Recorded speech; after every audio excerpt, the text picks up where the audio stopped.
During these Sundays in Lent, we have been exploring together personal encounters that people had with Jesus that are recorded for us in the books of Matthew, Mark, Luke, and John. And one of the things we've been discovering is that an encounter with Jesus never leaves a person quite the same. We saw that with the leper. We saw that with the woman at the well. And today, as we look into Mark chapter 5, we'll discover a wonderful encounter with Jesus helps us at whatever our need might be. This fifth chapter of Mark's an interesting chapter in the Bible. It contains three what we would call impossible situations that people were faced with. Three things that seemed like they were never going to change or be any different. Now, the word impossible, if you look it up in the dictionary, we use it all the time, but sometimes forget what it means. Impossible means not capable of being done. And there were individuals here in the fifth chapter of Mark's gospel that had some serious situations in their lives, and they felt like nothing was capable of being done about those situations, that they just had to live with their problems, that things were never going to be any different. And the first of those individuals Mark introduces us to is in verse 2. He tells us about a man who was demon-possessed. He had a horrible way of living, and it was just a tremendously sad commentary on an individual's life. And then when you get down to verse 25, we meet here a woman who had been fighting an illness for the last 12 years and wasn't getting any better. And then when you get down to verse 35, it tells us about a little girl who was sick, and her dad came to Jesus asking for help, and in the process we read that as he was making his way there, she died. Every one of those situations were impossible situations by this world's standards. When you think about these three individuals, what in our modern day world would we do with people like this? Well, with the demon-possessed man, we'd probably put him in a facility for the mentally ill. The sick woman who had tried every doctor's prescription that was known to man in that day, and all of them failed, would be placed in a terminal care center. And the little girl who got sick and died, well, they would prepare her for burial and take her to the cemetery. But what you discover is that each of these three individuals who had impossible things going on in their life, when they had a personal encounter with Jesus Christ, they discovered nothing's impossible with God. In fact, Luke chapter 10, verse 27, Jesus said, "With man this is impossible, but not with God. All things are possible with God." And each of those three settings in Mark chapter 5, Jesus was helpful. To the demon-possessed man, he touched his mind and made him well. To the woman who had been sick for 12 years, he became her great physician. And to the little girl who was sick and died, Jesus restored her unto life. Today I want to focus for a few moments with you on the middle story in Mark chapter 5. We read that Jesus had healed the demon-possessed man, and then he got on to a boat and went to the other side of the lake, and when the boat came into the docking area, there was a large crowd that was there pressing in on him, and one of the Jewish officials named Jairus came and pleaded with Jesus that he would come and bring help to his little daughter who was sick. And so the story picks up as Jesus said yes to Jairus, and they were making their way toward Jairus' home, but there was this large crowd of people that were following after Jesus. And in the midst of that crowd, there was a woman who was dying. A woman who had been sick and couldn't find any way to get better. And in the midst of that crowd, this dying woman reached out and she touched Jesus. And when she did, her life was transformed. She had a personal encounter with Jesus, and it changed everything. I want to remind you this morning, every single one of us are invited to have a personal encounter with Jesus. And when you have a personal encounter with Jesus, that encounter will help you with the deepest needs that you have in your life. In Mark 5, we're told about this woman. Her illness was she was suffering with an issue of blood. She had been hemorrhaging for 12 years. And this illness had left her a very sick woman. A constant loss of blood would have brought about tremendous suffering to this woman. I mean, think about it. She suffered physically. The woman must have been weak. She must have been anemic. She must have been pale. She probably had no energy. Anything she tried to do would tucker her out very quick. And this disease that she had was unrelenting. It was constantly beating her down, and she tried to get better. She went to all kinds of doctors, tried all kinds of prescriptions and ideas that the physicians recommended in her day, but none of them worked. They all failed. Nothing she tried would improve her situation, and she remained sick. And Mark tells us not only did she remain sick, but she was getting worse. Her disease was robbing her of life. I think it's kind of interesting that Mark says that she suffered under the care of these doctors. Now, I wondered what that meant, and so I looked a little bit deeper, and Bible commentators tell us not every doctor in that day was a true doctor. Some of them were self-proclaimed doctors. Made me remember this past week there was a case in another place where a young man was posing as a doctor and had patients, and he was no doctor at all. Made me think about the old show, The Beverly Hillbillies. Remember that show? Granny would become a doctor when it seemed like they needed a doctor. And Dr. Granny had all kinds of remedies and ideas for helping people. Well, the doctors in those days, many of them weren't true physicians. They would just use a lot of wives' tales, a lot of ideas that had been passed down. In fact, if you go back and look at the Talmud, which is the collection of Jewish laws and traditions, there were 11 cures that were written down for this specific illness. And some of those cures were potions, some of those cures were tonics, some of those cures were sheer superstitions. The problem was this lady was so sick she was willing to try anything to get better. And she tried everything that was prescribed to her. She was put through all kinds of situations, and not one of those remedies helped her condition. But not only did she suffer physically, she also suffered socially. She was alone. Because of her illness, she was considered to be unclean, and she could not have physical contact with another person. If she was married at one point, her husband would have been forced to divorce her. She was not allowed contact around other people. She was forced to live alone. She was considered to be unclean. The words of Leviticus chapter 15 were the law about her situation, and no doubt she was trying to find a remedy. In fact, Mark tells us she spent all of her money on treatment. But then all of her money was gone. And you know what that means? She probably then had to become a beggar and had to begin to beg for food from a distance.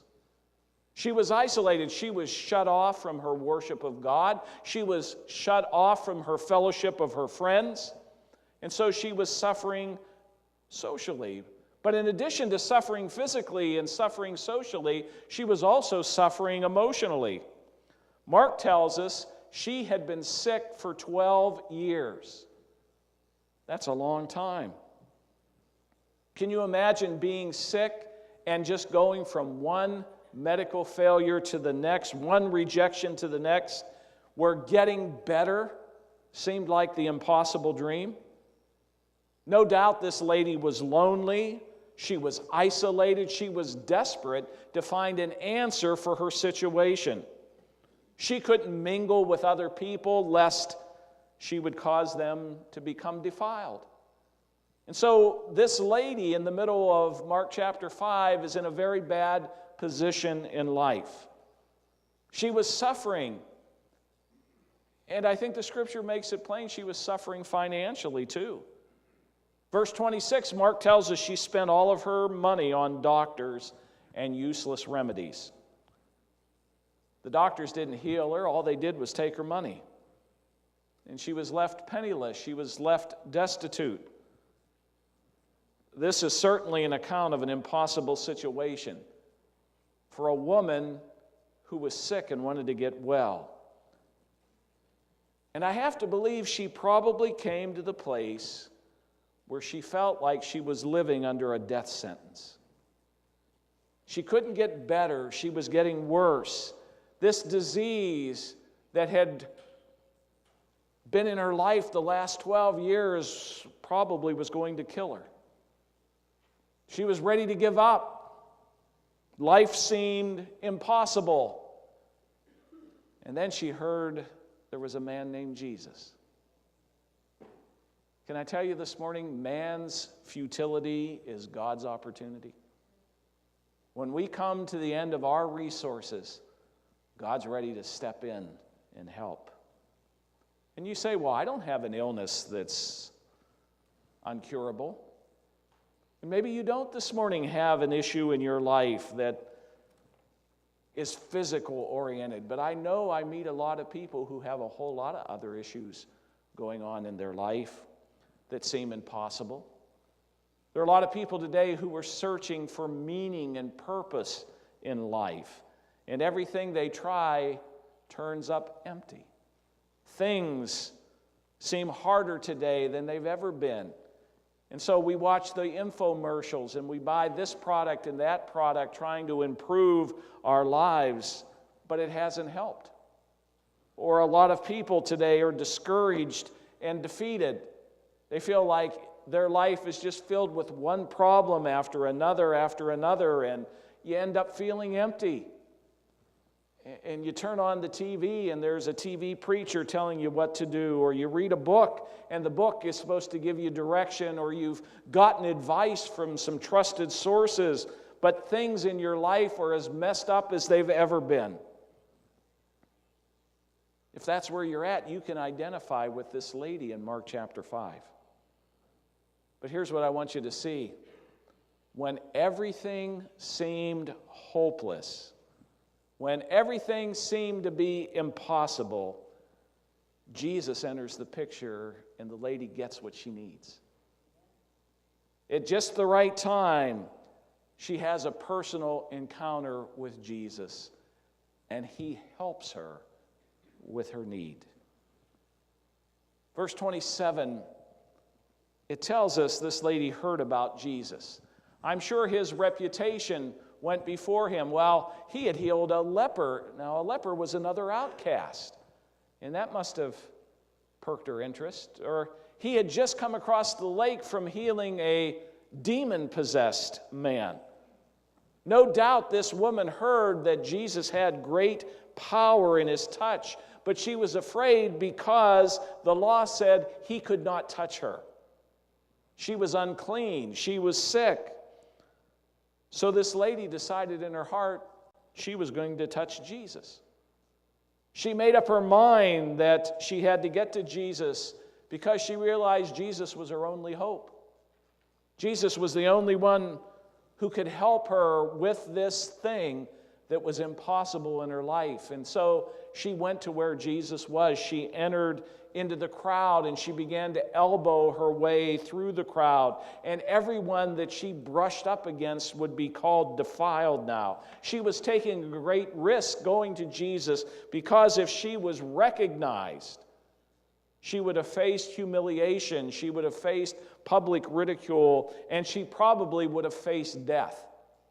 because the crowd would have turned on her and they would have stoned her.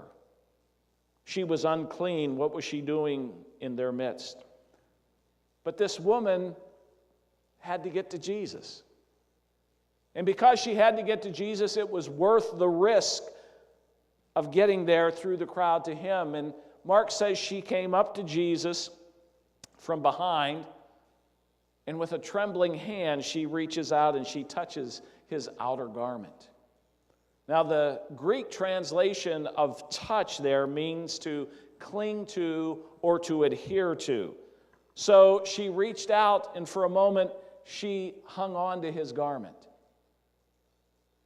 And verse 29 says, immediately, in that very instant, the lady received what the doctors could not provide for her.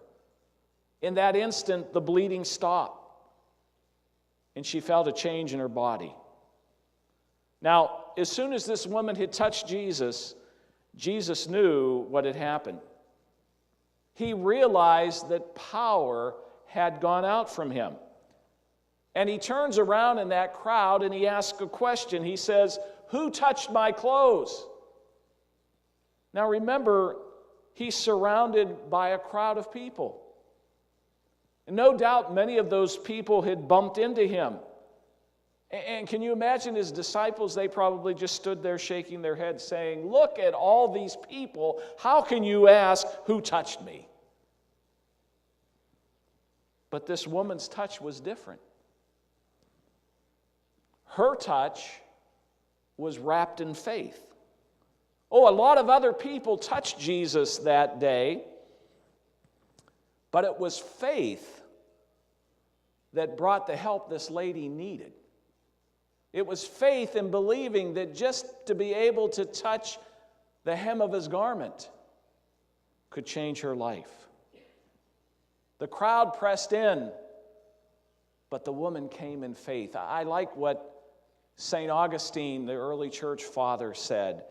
Flesh presses, faith touches. Jesus kept looking.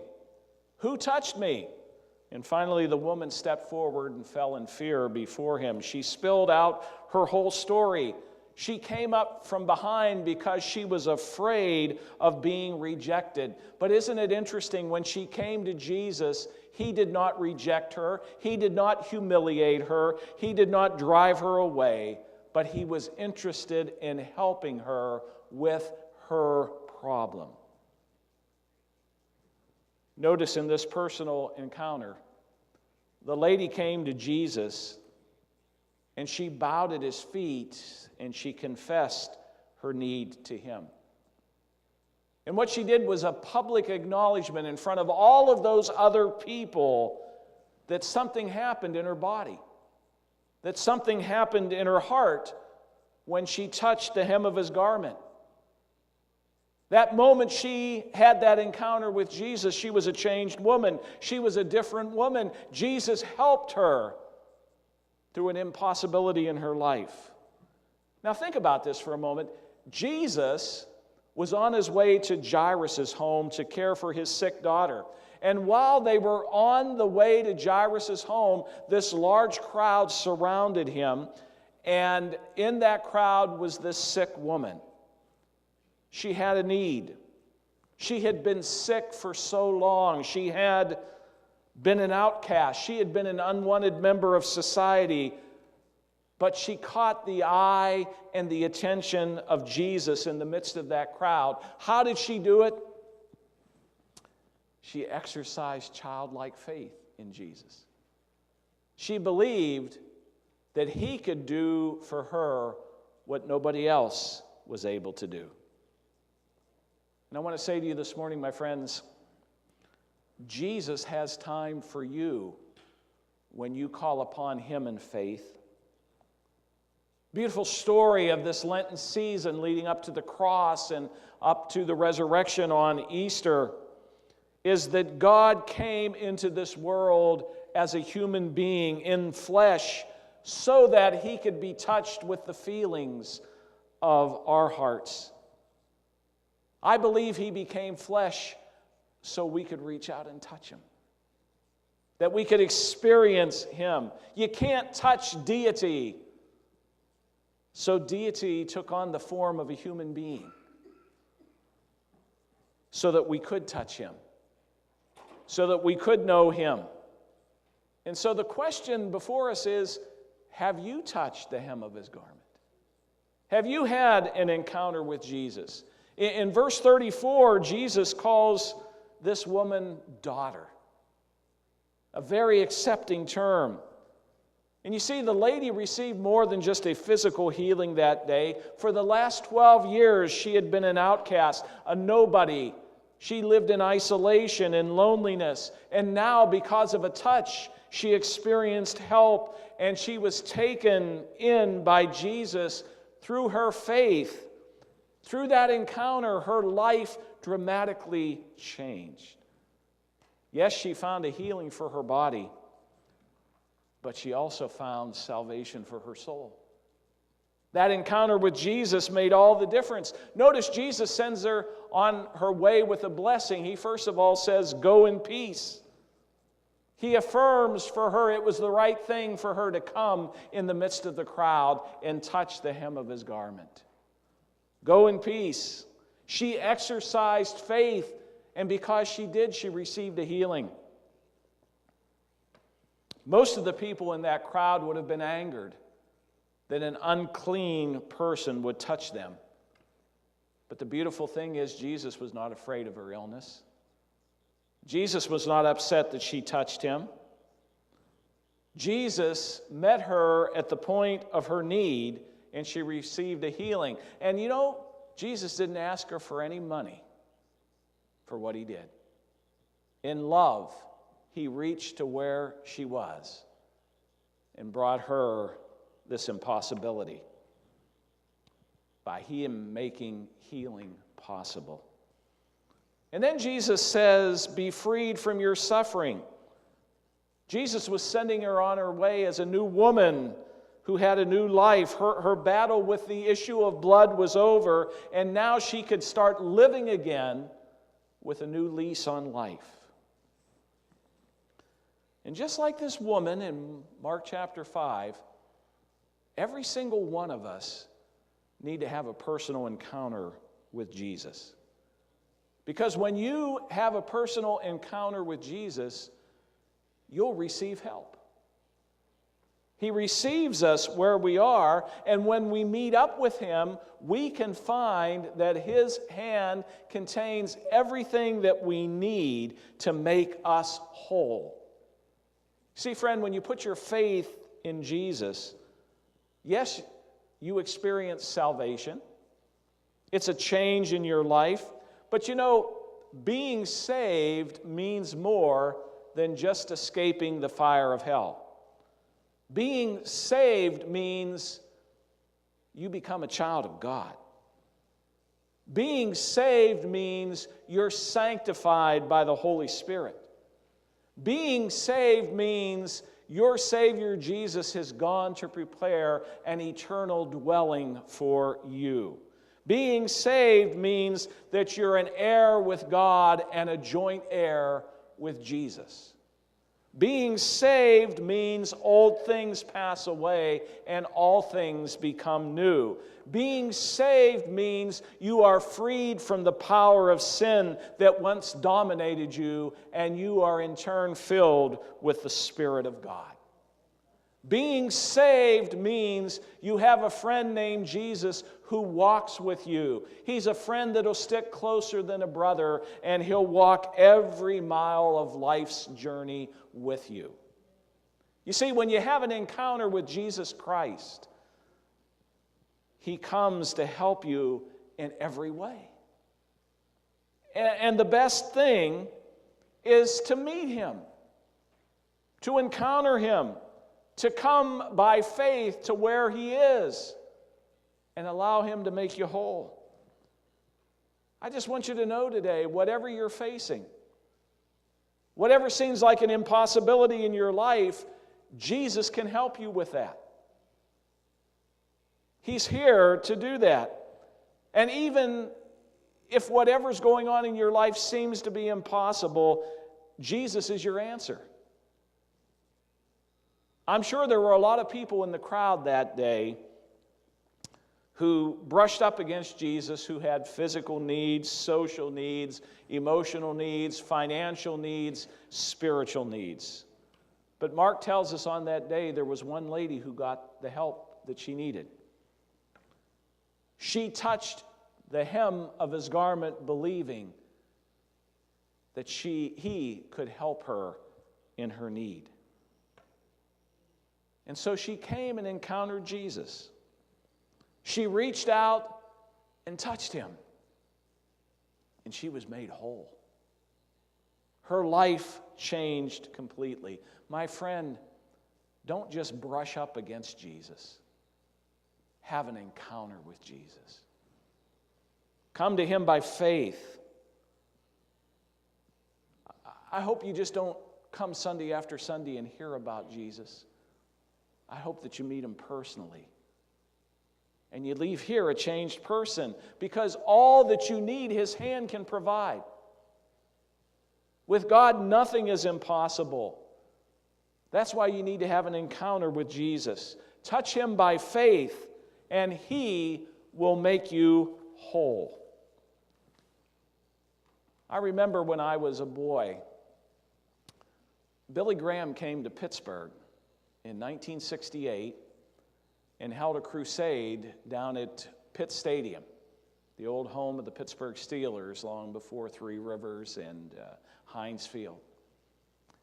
And my home church down in Penn Hills got a bus together, and a whole group of us from the church went down to one of the crusade services. I had never been in an experience like that in my life. Growing up Free Methodist, it was mostly little groups, little churches, little experiences with God. But to walk into Pitt Stadium and see it filled with people was just an awesome experience. And then I remember the choir stood up to sing. Cliff Barrows came out and led the choir. And they sang a song that day I've never forgotten in my life. That was 48 years ago, and the words of that song still resonate in my heart and mind. They sang, "Nothing is impossible when you put your trust in God." Nothing is impossible when you're trusting in his word. Is there anything too hard for me? Listen to the voice of God. It speaks to thee. So put your trust in God alone and rest upon his word. For everything, oh, everything, yes, everything is possible with God. To listen to those voices sing that was stirring. And then I remembered we moved from this area and went to Florida, and we were in a little church that had been closed and was reopened. And one of the beautiful traditions they had in that church before prayer time, they'd sing another song that's left an impact on my mind. They'd always sing, "Got any rivers you think are uncrossable? You got any mountains you can't tunnel through?" God specializes in things thought impossible. He does the things others cannot do. My friend, I want to encourage you this morning to have an encounter with Jesus Christ. This woman in Mark chapter 5 represents all of us. We're all sick. We've all sinned and fallen short of the glory of God. We've all spent our resources trying this and trying that, and our lives have not improved. And this morning, Jesus Christ comes to us from the cross of Calvary, and we need to touch him by faith. We need to know him. For whatever need we have in our lives, he's able, more than able, to meet that need. My friend, don't fear encountering Jesus. Jesus stands with his arms wide open to welcome you. He'll receive you. He'll help you. He'll change you. For you see, Jesus brings a peace that passes all understanding. That's why you need to encounter him. He can change your life. Come know him today.